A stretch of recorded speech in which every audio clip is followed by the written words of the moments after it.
اس کا عنوان ہے صلح نامہ۔ ہماری پہلی معصوم سی ملاقات سے لے کر خوابوں کے اس سفر تک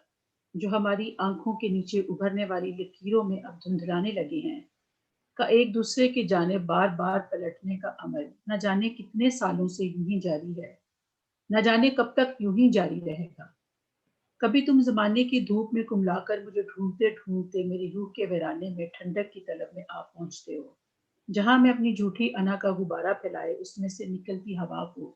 مٹھیوں میں بھینچنے کی کوشش میں مصروف ہوتی ہوں، اور تم جب وہاں اپنی گیلی آنکھوں کے ساتھ آ دھمکتے ہو تو ان کی تپش سے غبارہ یکایک پھٹ جاتا ہے اور میں تمہارے سرد ہوتے ہاتھوں کو پھر سے تھام لیتی ہوں۔ اور کبھی میں زمین پر رینگتے رینگتے اور اپنے وجود میں پنپنے والی ایک دائمی محبت کی کومپل کو رسوا ہوتے دیکھ کر مایوس ہوتے ہوتے اچانک سے ایک ہلکی سی امید کی کرن تھامے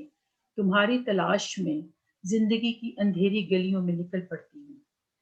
جہاں تم بالکل ویسے کے ویسے مجھے بہلانے والے سارے ٹوٹکوں سے آشنا میرے زرد پڑتے اور بے نام ہوتے چہرے کو پھر سے نام دینے کو بے شکل ہوتے چہرے کو چہرہ دینے کو لپک کر اپنے کمزور ہاتھوں میں تھام لیتے ہو۔ جانتے ہو نا، یہ بار بار ایک دوسرے کی طرف پلٹنے کا سفر کئی سالوں سے یوں ہی چلتا جا رہا ہے۔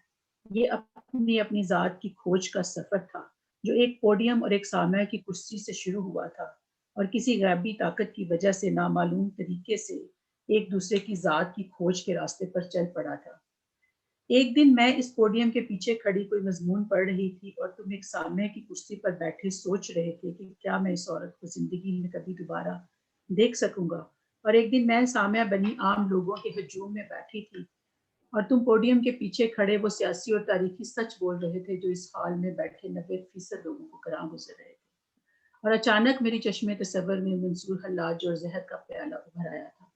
اور بعد بھی اس تصور نے تمہاری ذات سے جڑے اور بھی بہت سے سچ اور رنگ دیکھے جو سارے دلکش تو نہیں تھے، مگر اس کے باوجود میرے اندر خانے وہ پہلا سچ، وہ پہلا تصور ہی پر پھیلائے بیٹھا رہا، اور وہ ان سارے جھوٹوں پر بھاری پڑتا رہا جو تم نے مجھ سے بولے۔ اسی لیے میں پلٹ پلٹ کر تمہیں ہی ڈھونڈنے نکل کھڑی ہوتی ہوں، یوں جیسے کہ آج بھی تم وہ پہلا سچ تھامے اسی پوڈیم کے پیچھے ویسے کے ویسے اپنی ساری ذہانت اور محبت کے ساتھ کھڑے ہوگے، جیسے پلوں کے نیچے سے رتی برابر بھی پانی نہ گزرا ہوگا، جیسے میں سامع کی اس کرسی پر سالوں سے ویسی کی ویسی ہی بنی پڑی ہوں، جیسے جھیل کا پانی کبھی منجمد ہی نہ ہوا ہو، جیسے پرندے وہیں کے وہیں بیٹھے ہوں، اڑ کے گئے ہی نہ ہوں۔ اس پوڈیم اور کرسی کے درمیان جو مکڑی کا ایک جالا بن گیا تھا، تو اس میں سے نہ میری اور نہ تمہاری زندگی کی مکڑی باہر آ سکی۔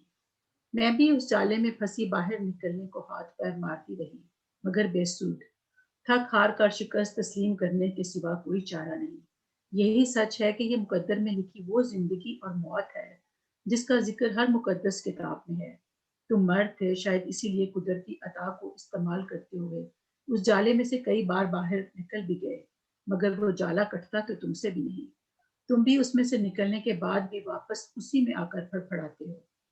کیوں نہ مان لیں کہ ہماری زندگیاں اسی اسپائڈر نیٹ میں الجھ کر رہ گئی ہیں۔ وہ جالا کٹتا ہی نہیں، نہ تمہاری جفا سے،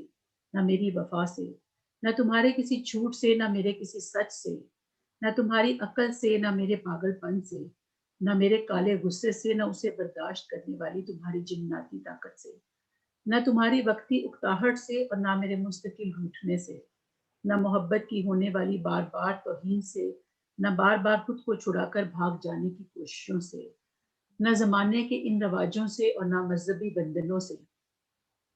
تو کیا مان لیا جائے کہ یہ مکڑیاں تا حیات یوں ہی اسی ڈالے میں مختلف حالتوں میں پھڑپڑاتی رہیں گی،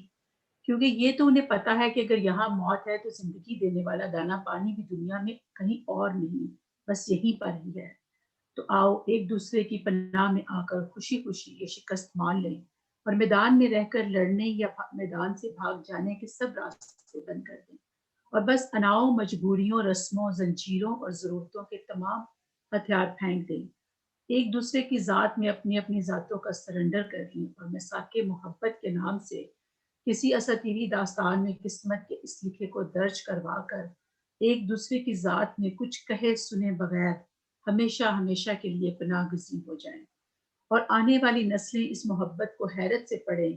جس میں اس کی موت تو ہو گئی تھی مگر اس کی حرمت کو بچا لیا گیا تھا۔ آؤ بغیر دستخط کے عمر بھر کا صلح نامہ کر لیں اور خاموشی اوڑھ کر اس شور میں دفن ہو جائیں جو ہم نے ایک دوسرے سے بچھڑ کر اپنے گرد اگا رکھا ہے۔